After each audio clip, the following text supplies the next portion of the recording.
Hello, Nova Nation. Good morning. It's WXVU Sports Director David Szczepanski coming to you from West Campus today for what is going to be the final Villanova football recap of the season as the Wildcats saw their season come to an end on Saturday in San Antonio, Texas against Incarnate Word. Final score 13-6. Now, I'll talk about that game in this recap, but I'll also talk about the season overall and do a really, season overview, season recap. Really a good season for the Wildcats, right? And it didn't end in a FCS National Championship, which I think, a lot of us had hoped, a lot of Nova Nation had hoped, but still a really good season. And I'll break down what this season means for them and really kind of some of the challenges and the positive side of things that lie ahead for this Villanova team heading into next season. I'll first start with a recap of the game against Incarnate Word on Saturday in Texas. And it was a pretty rainy game. There was rain around the area. It was pretty cold in San Antonio. But Villanova's offense really struggled in this game. As I said, it was 13-6 in favor of the Cardinals. And Villanova, their defense held Incarnate Word, a very high-powered offense, averaging 37 points per game. Coming into this one with Zach Calzada, who had 33 passing touchdowns, one of the best quarterbacks in the FCS. And they held them to just 13 points in this game. The defense really did everything that they could. And Villanova had some injuries heading into this game in their secondary. Isis Waxter did not play, and they really depended on a lot of the young cornerbacks, a lot of the younger defensive backs and younger defensive players to really step up in this game. And the defense, I thought, did an overall pretty good job. In terms of Villanova's offense, they struggled, right? They had just 9 first downs in this game against the Cardinals. They had around 130 total offensive yards in the game. And when you have that few yards of offense in a game and you don't score a touchdown, you're not going to win many games, especially in the playoffs on the road against a really good team.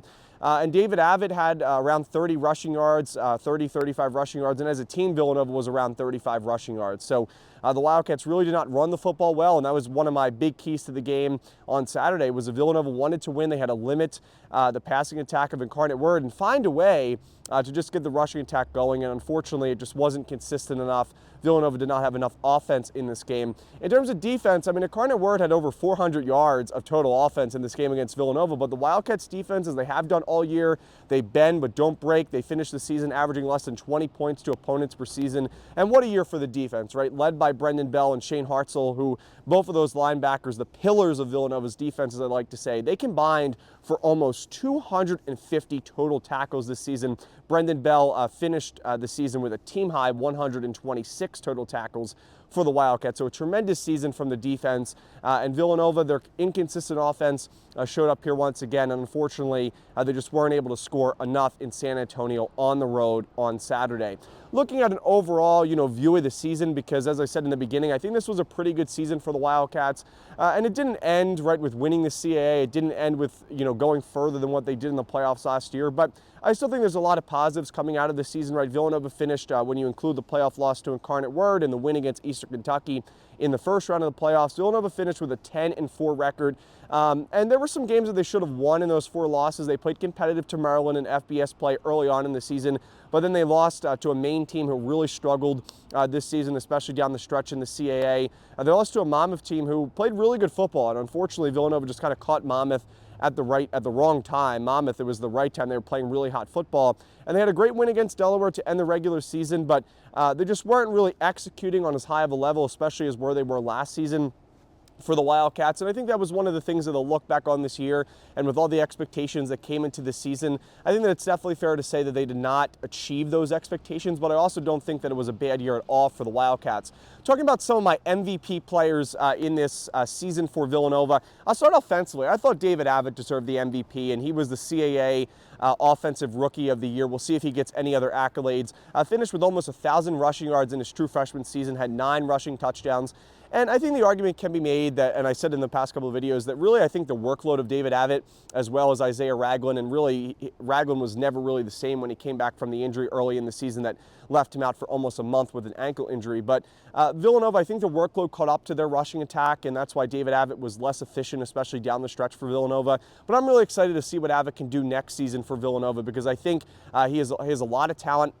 I know he has a lot of talent. And he really showed that this year, especially in the beginning of the season, breaking records for freshman rushing yards in a game earlier against Stony Brook. And just kind of just think about how early on in the season, in the middle of the season, how good this rushing attack was.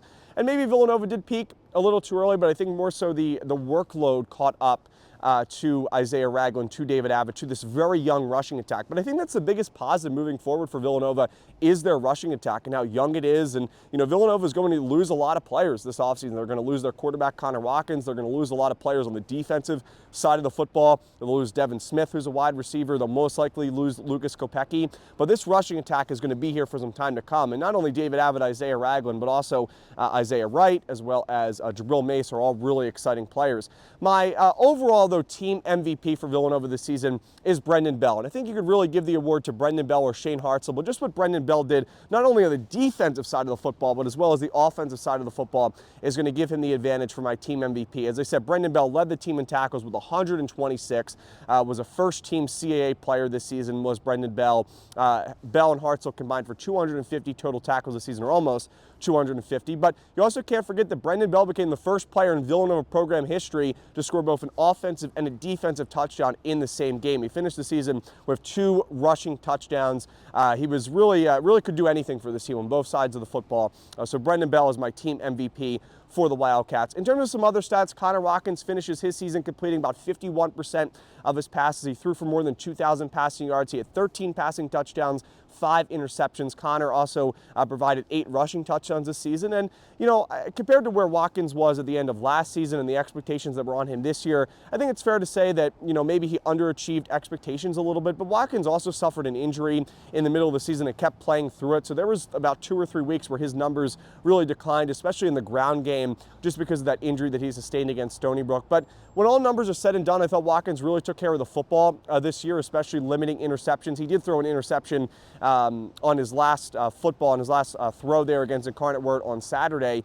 So that was unfortunate for Watkins. But, I mean, really, when you look back at Connor Watkins' career here at Villanova, I thought he really did an excellent job, right? This team over the past few years has done a lot of damage, right? They've been really good in the CAA, really good in the FCS.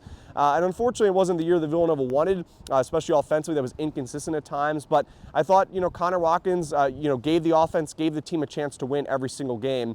And unfortunately, they just couldn't get past Incarnate Word, who is a very good football team. Some other stats as well. Jalen Sanchez was the leading wide receiver for this team with over 500 receiving yards. Devin Smith led the team in touchdown receptions. And Lucas Kopecki really kind of became the main wide receiver target at the end of the season, the last few games for Connor Watkins. He had the most targets in a lot of those games. And it was good to see, right? Lucas Kopecki, who played lacrosse at Villanova for a long time, played 1 year of collegiate football this year, and I thought he really did an excellent job down the stretch.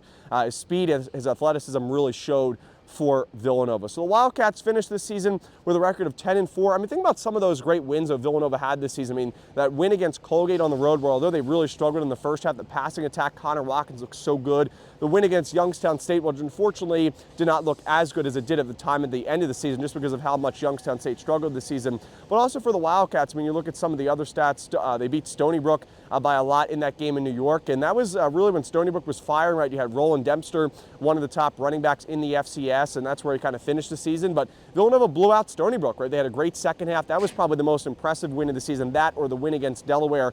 But the Wildcats definitely had some great wins this year. They had some disappointing losses that ultimately led them to finishing 3rd in the CAA in a year where they were predicted to finish 1st. But I'm excited to see what's next for Villanova, right? They have an offseason ahead of them where they're going to try to get some recruits. They had some signing days already over the past, or some the players that they had signed at the signing day a few days ago last week. But like I said, in the open, they'll lose some players, like Connor Watkins won't return for Villanova. They'll most likely lose Lucas Kopecki. They won't have Devin Smith next year. They'll also lose a lot of players on the defensive side of the football, which is a big issue. But I think, another one of those positives is how good the young cornerbacks in secondary really looked in that game against Incarnate Word, and that was a big reason why this game was kept close. So stay tuned for a bunch of coverage throughout the offseason for Villanova football. I'll have coverage on my Twitter as well as my social media. And thank you to all of our Villanova football fans, as well as the supporters that have followed my content as I've covered the team. I'm very thankful to Villanova football, to the athletic department for giving me the opportunity, along with WXVU Radio, of course, for giving me the opportunity to not only broadcast games, but cover games and do these videos for you guys. I've really enjoyed them and covering the team and doing previews and recaps and keys to the game. And thank you to all my listeners for your support. It's been incredible. It's been historic. The other day in men's basketball, we broke a record for most listened to broadcasts since the internet era for sports, or for men's basketball, I should say. So really historic and incredible support, not only for football, but also for basketball. So I hope you have a great rest of your week, Nova Nation. Again, stay tuned for much more content here on my Twitter. This has been your Villanova Football end of the season recap as the Wildcats saw their season come to an end on Saturday against Incarnate Word. Have a great rest of your day. Have a great rest of your week. And as always, go Cats!